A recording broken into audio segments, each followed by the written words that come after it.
Fala moçada, tudo bem? Canal Caju Tricolor na área, você se inscreve, ativa o sininho das notificações para não perder nenhuma novidade, comenta, deixa o like, enfim, você já sabe o que precisa fazer, somos mais de 15.300 inscritos aqui no canal, então todo mundo que já é inscrito e acompanha, muito obrigado pelo apoio de vocês. Como eu falei, deixa o like no vídeo para ajudar na divulgação e principalmente, sua prioridade aqui no canal, comente o que você pensa em relação aos assuntos que a gente comenta, não só nos nossos vídeos, como nas nossas lives também, tá bom? Então, recadinhos dados, vamos fazer aí um apanhado do que o Grêmio colheu após a vitória de 3-0 contra o time do Red Bull Bragantino e do que o Grêmio planeja do jogo contra a Chapecoense neste fim de semana. O Grêmio que renovou as suas esperanças após a vitória contra o Bragantino, era um time alternativo do Bragantino, e aí o Grêmio enfrentou um adversário difícil no contexto certo. Afinal de contas, o Bragantino estava lá olhando para a final da Sul-Americana que acontece nesse sábado, mandou um time praticamente sub-20, o jogador de linha mais novo que começou o jogo pelo lado do Bragantino tinha 22 anos, né? O jogador mais velho de linha do Bragantino que começou a partida tinha 22 anos, então era um time extremamente jovem, um time extremamente desentrosado, e o Grêmio foi lá, fez o seu dever, ganhou de 3-0. Alguns resuminhos sobre a coletiva e sobre as manifestações oficiais do Grêmio. O técnico Wagner Mancini destacou vários pontos e revelou também que nem ele mesmo sabia até determinado momento que o Jonathan Robert jogaria contra o Red Bull Bragantino. Ele comunicou horas antes do jogo, comunicou o Jonathan Robert, chamou o Jonathan Robert e mais alguns atletas do elenco no quarto onde o Wagner Mancini estava hospedado e comunicou aí algumas coisas que ele queria dentro de campo, algumas orientações e principalmente para passar confiança para esse jogador aqui. Volta e meia vem sendo utilizado, mas ainda não se firmou. Pode ser a principal chance do Jonathan Robert desde que ele subiu aos profissionais do Grêmio. E aí, o próprio presidente Romildo também, através de um vídeo divulgado pelo Grêmio, demorou até para aparecer o presidente, mas apareceu, falou muito de deixar para trás o que aconteceu no Campeonato Brasileiro, de olhar para esse campeonato de 6 jogos e tudo mais, aquele discurso motivacional que a gente já conhece, né?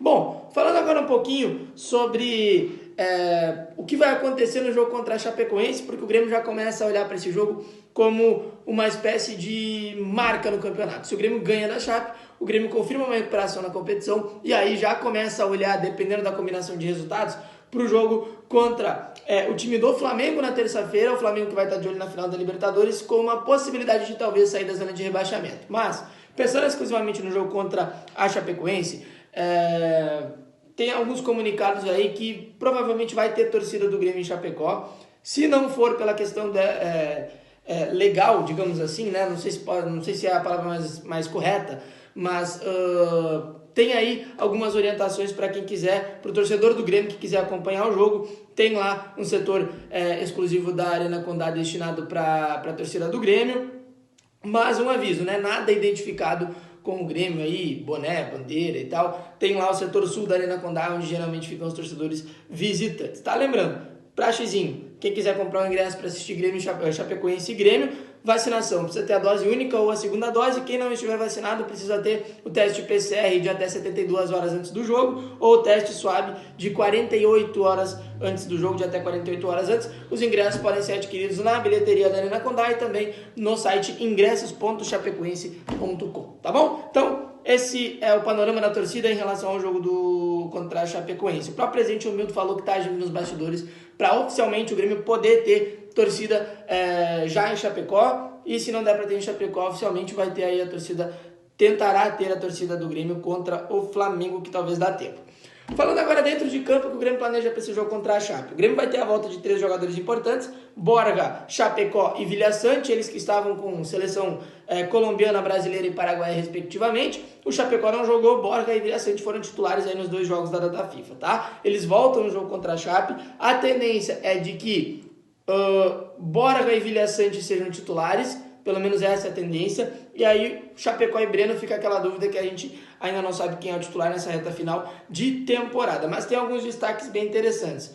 O Lucas Silva, mais uma vez, muito bem contra o Bragantino, pode ser mantido no time.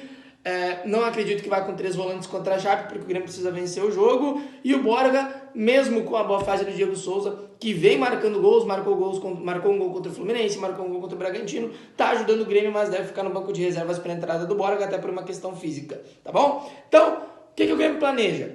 O Grêmio ganhou o jogo do Red Bull Bragantino, fez 6 pontos dos últimos 9 que disputou, um aproveitamento de mais de 50%, um aproveitamento interessante, ainda não é o suficiente para, de repente, escapar da zona de rebaixamento, mas existe uma projeção muito importante para o torcedor do Grêmio, que é a seguinte, é torcer para derrota do Sport e derrota do Juventude, tá? Porque se essas duas equipes perderem, a projeção matemática, ela cai aí para 43 pontos de projeção mínima, tá? O Bahia hoje é o primeiro time fora da zona de rebaixamento, se o aproveitamento do Bahia cai, obviamente diminui a projeção mínima para sair dessa zona de rebaixamento ou para não terminar o campeonato rebaixado. Então, se Juventude e Sport perderem hoje, se Juventude e Sport perderem hoje, a projeção cai para 43 pontos apenas, tá bom? Pendurados para o jogo contra a Chape. Quem tomar cartão contra a Chapecoense não joga contra o Flamengo na terça-feira.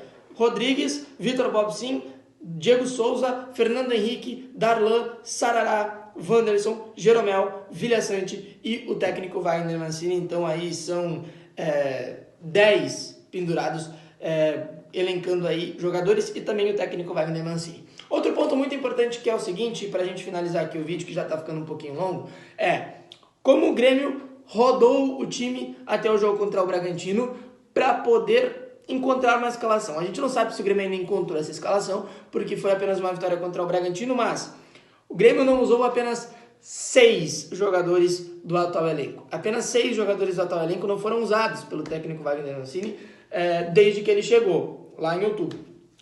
Quais são eles? O goleiro Adriel, o lateral Vitor Ferraz, o lateral direito Vitor Ferraz, que até já foi embora, o lateral esquerdo Guilherme Guedes, os zagueiros, todos os 5 principais foram usados, Jeromel, Kahneman, Juan Rodrigues e Paulo Miranda. De meio campo, o Fernando Henrique e o Pedro Lucas não foram utilizados e o Everton Cardoso não foi utilizado no ataque. Então, são apenas 6 jogadores do plantel inteiro do Grêmio, entre os titulares, que não foram, entre os principais, que não foram utilizados pelo técnico Wagner Mancini. E aí o Grêmio começa agora a entender alguns pontos. Talvez o Campas receba a vaga de titular, talvez o Rafinha permaneça como titular na lateral direita, Jeromel e Kahneman, os dois plenamente recuperados, o Cortez afirmado na lateral esquerda.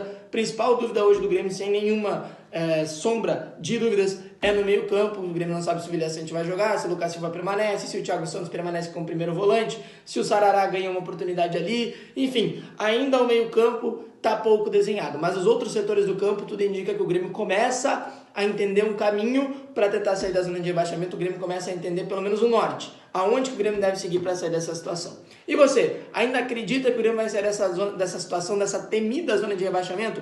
Acha que a gente vai escapar? Então, comente aí embaixo. Deixa o like para ajudar na divulgação, inscreva-se no canal e tamo junto. Valeu? Grande abraço, até a próxima. Valeu, tchau!